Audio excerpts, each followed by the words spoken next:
विद्यालय न बने तब तक गरीब का बच्चा सफर न करे, इसके लिए कहा कि अपने बच्चे को आप प्राइवेट स्कूल में भेजिए और उसका एक रेगुलेटेड फीस सरकार प्राइवेट विद्यालयों को दे सकती है। अंतिम बात इसमें समझिए कि जो सरकारी विद्यालय में बच्चा पढ़ता है वो फ्री में नहीं पढ़ता है। ये आपका भ्रम है कि वो फ्री में पढ़ रहा है। उसको सरकारी विद्यालय को चलाने में सरकार 60,000 करोड़ रुपया खर्च कर रही है। वो पैसा मुफ्त में नहीं है। सरकारी विद्यालय में शिक्षक को 50,000 रुपया मिल रहा है, प्राइवेट में 8,000 10,000 में लोग काम कर रहे हैं। तो अगर सरकार 10, 20, 25, 30% गरीब बच्चों को प्राइवेट में फीस भरने लगे तो उससे बजट का पैसा कम होगा, बढ़ेगा नहीं। ये उल्टा गणित है। प्राइवेट में अगर बच्चा पढ़ने लगे तो सरकारी खर्चा कम होगा और जो पैसा बचेगा उससे नए विद्यालय, नए तरह की शिक्षा व्यवस्था बनाने का ये जन स्वराज की सोच है। दूसरी बात आपने कही पलायन को लेकर, पलायन रोजगार कैसे खत्म होगा। कुछ लोगों को लगता है कि भैया कृषि से यहाँ सुधार होगा, कुछ लोगों ने बताया कि इंडस्ट्रियलाइज्ड होना चाहिए। तो अगर आप पहले रोजगार को समझना चाहते हैं तो सबसे पहले समझिए कि रोजगार के सृजन के कितने अवसर हैं। पूरी जो इकोनॉमी है, अर्थव्यवस्था है, उसके 3 स्तंभ हैं। आप लोगों में कुछ लोग इकोनॉमिक्स को समझते होंगे। तो एक है एग्रीकल्चर, दूसरा है मैन्युफैक्चरिंग और तीसरा है सर्विस सेक्टर। खेती आप समझ रहे हैं, मैन्युफैक्चरिंग मतलब छोटा बड़ा सब उद्योग, और सर्विस सेक्टर मतलब जो डॉक्टर साहब कर रहे हैं, जो होटल में आप आके बैठे हैं, गाड़ी चल रही है, ये सब सर्विस सेक्टर है। तो पूरी इकोनॉमी को अगर आप समझिएगा तो कृषि और मैन्युफैक्चरिंग दोनों को मिलाकर इकोनॉमी 35% होता है। सिर्फ 35% ही अर्थव्यवस्था कृषि और इंडस्ट्री से रिलेटेड है, 65% सर्विस सेक्टर है। तो कई बार जब आपको लगता है कि सरकारी नौकरी से हमारा कल्याण होगा तो आंकड़ा याद रखिए, पिछले 78 साल में बिहार में कुल 23.25 लाख लोगों को सरकारी नौकरी मिली है। मतलब आज अगर आप चपरासी से लेकर मुख्य सचिव तक सबकी सूची बनाइएगा तो सिर्फ 23.25 लाख लोगों को ही बिहार में आज सरकारी नौकरी है। मतलब 2% से कम लोग। पूरे देश में सिर्फ 3% लोग सरकारी नौकरी करते हैं। इसका मतलब यह है कि किसी भी हालत में सरकारी नौकरी वो जरिया नहीं है जिससे कि पूरे समाज को रोजगार दिया जा सके। दूसरा, अगर इसमें आप प्राइवेट सेक्टर, फैक्ट्री, छोटी बड़ी जोड़ दीजिएगा तो भी 30% से ज्यादा लोगों को उससे नौकरी नहीं मिल सकती है। तो जिन देशों में लोगों को 100% रोजगार मिला, उन्होंने क्या किया? उन्होंने अपने समाज में लोगों को पढ़ाया और पढ़ाने के बाद उनके हाथ में पूंजी मुहैया कराया ताकि हर व्यक्ति कुछ न कुछ रोजी रोजगार कर सके। तो बिहार में पलायन, गरीबी का सबसे महत्वपूर्ण पहलू है पूंजी का न होना। लोगों के पास पूंजी नहीं है। क्यों नहीं है? वो इसलिए कि पूंजी के आधारभूत 2 स्रोत हैं। एक, जो पैसा आप कमाते हैं, कमाने के बाद खर्च के बाद जो बच गया वो आपकी पूंजी हुई। और दूसरा पूंजी का स्रोत है बैंक, जिसको आप बोरोड कैपिटल कहते हैं, पैसा कर्ज लेते हैं। मान लीजिए कि आप 1 लाख रुपया कमाए, 80,000 रुपया आपका खर्च हुआ, 20,000 रुपया आपका बचा, आपको गाड़ी खरीदनी है तो 20,000 रुपया आपका कैपिटल है और आप बैंक से 2 लाख रुपया लोन लेकर गाड़ी खरीदते हैं। तो बिहार में ये दोनों स्रोत बंद है।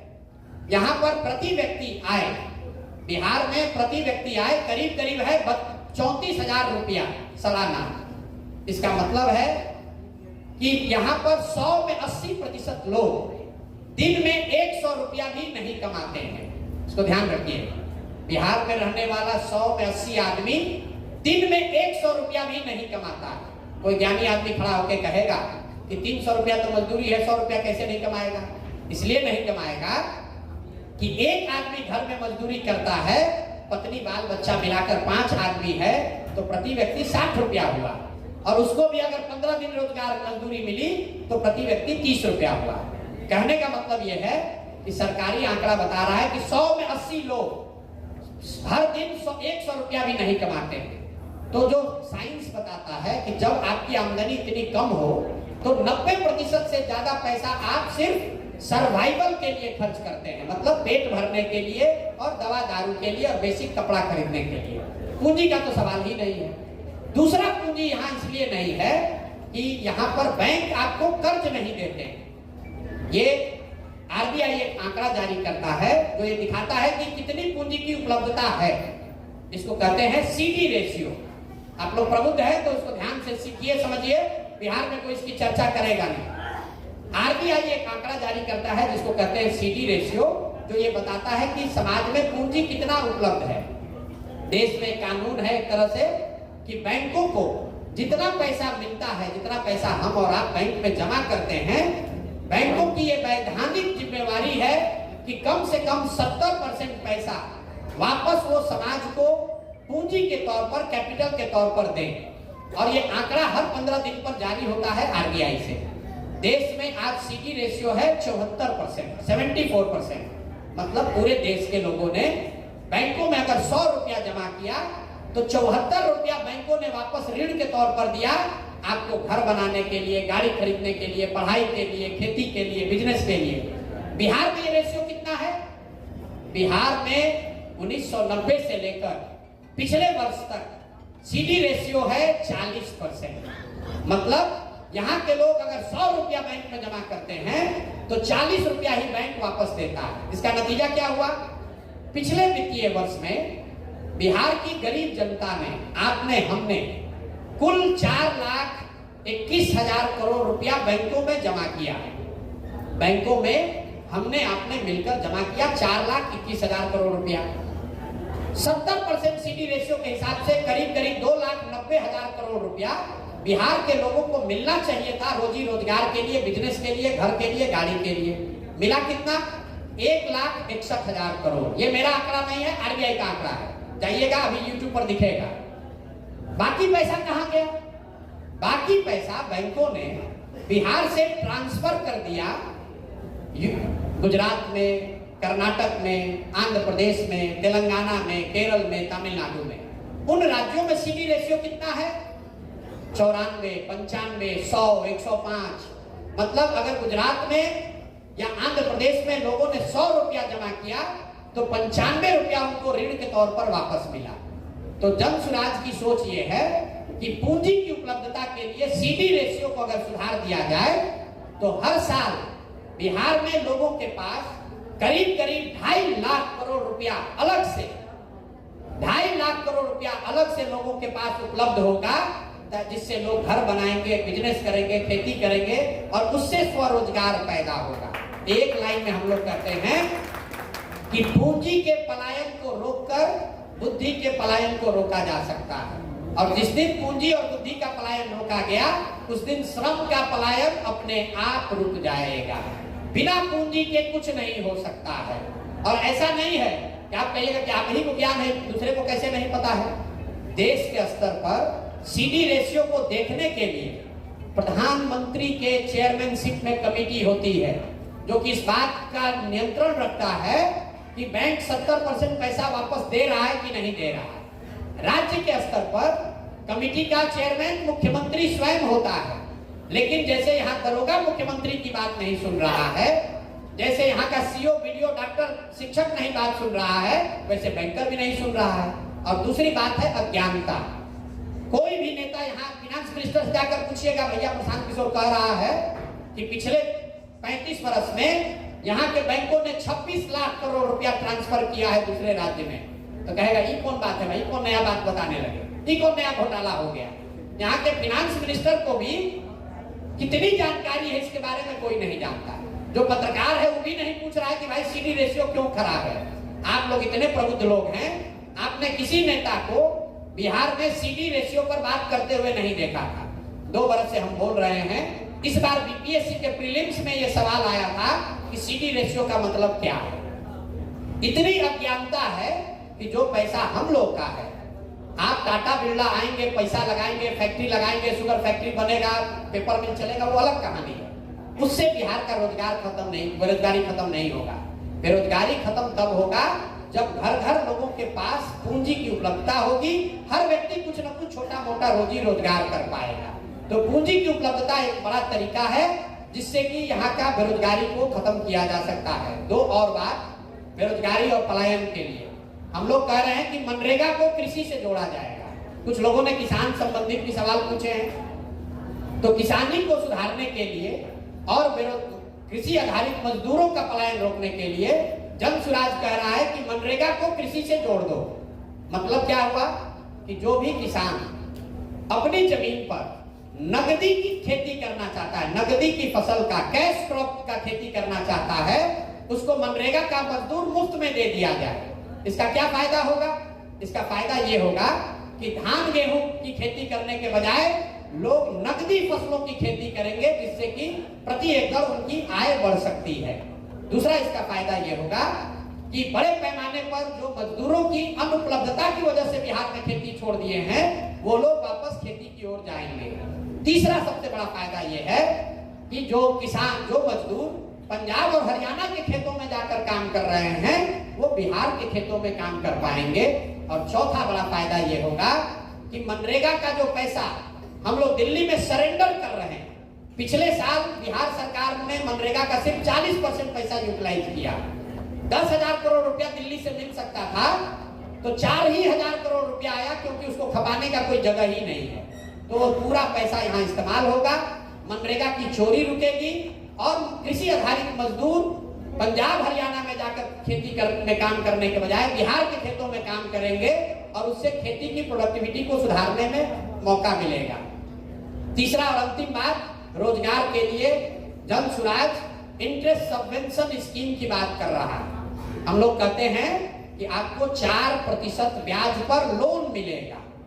इस बात को समझिए, योजना गरीबी हटाओ योजना नहीं चलाना है, क्योंकि पूरे दुनिया की स्टडी ये कहती है कि जब सरकारी योजना से आपको पैसा मिलता है, उससे आपकी तरक्की नहीं होती है। लेकिन अब जब आप कर्ज लेकर काम करते हैं तो अकाउंटेबिलिटी रहती है, आपकी तरक्की उसमें होती है।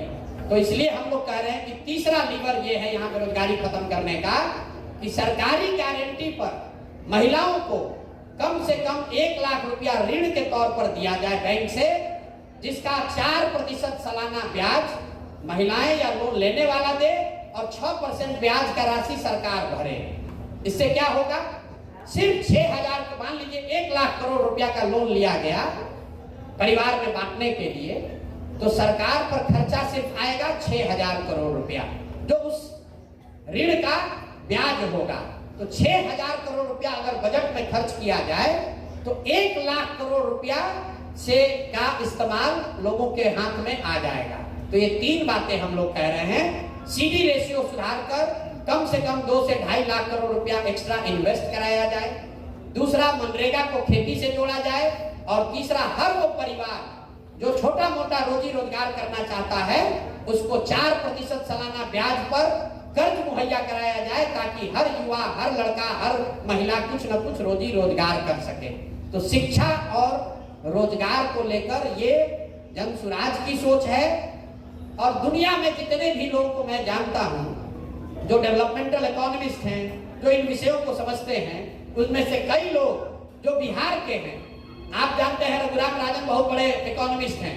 आपको नहीं मालूम है कि उनसे भी बड़े इकोनॉमिस्ट का नाम प्राची मिश्रा है, जो बिहार की लड़की है, उनसे ज्यादा बड़ी इकोनॉमिस्ट है। ऐसे बहुत सारे लोगों को इकट्ठा करके, बात करके, चर्चा करके ये योजनाएं बनाई गई हैं। और हर आदमी का मानना है कि ये निश्चित तौर पर बिहार में इस चीज को सुधारा जा सकता है। लेकिन ये सब तब होगा जब बिहार की जनता जगेगी, जब कर उसके लिए वोट करेगी। वरना सब बात होने के बाद जाकर कहेगा मोदी जी का भाषण सुना के अयोध्या में रामलला का मंदिर बन गया है, अब जाके वोट दबा देगा, तो फिर वही भोगेगा।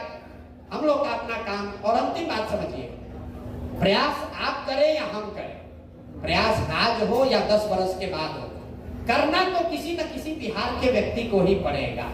कोई तमिलनाडु का आदमी आकर समस्तीपुर और मुजफ्फरपुर नहीं सुधारेगा। प्रयास किसी न किसी बिहार के आदमी को करना पड़ेगा। इसलिए हम ये प्रयास कर रहे हैं। मुझे ऐसा लगता है कि इस मिट्टी का कर्ज है, इसको वापस करना है। हमारे अपने दादा मजदूर थे, बैलगाड़ी चलाते थे, उनके 7-8 बच्चे थे। इतना भी पैसा नहीं था कि सबको पढ़ाया जाए। सब ने आपस में तय करके एक हमारे पिताजी को चुना कि सब लोग मजदूरी करेगा, घर का एक लड़का पढ़ेगा। तो हमारे पिताजी पढ़ लिख कर डॉक्टर बने।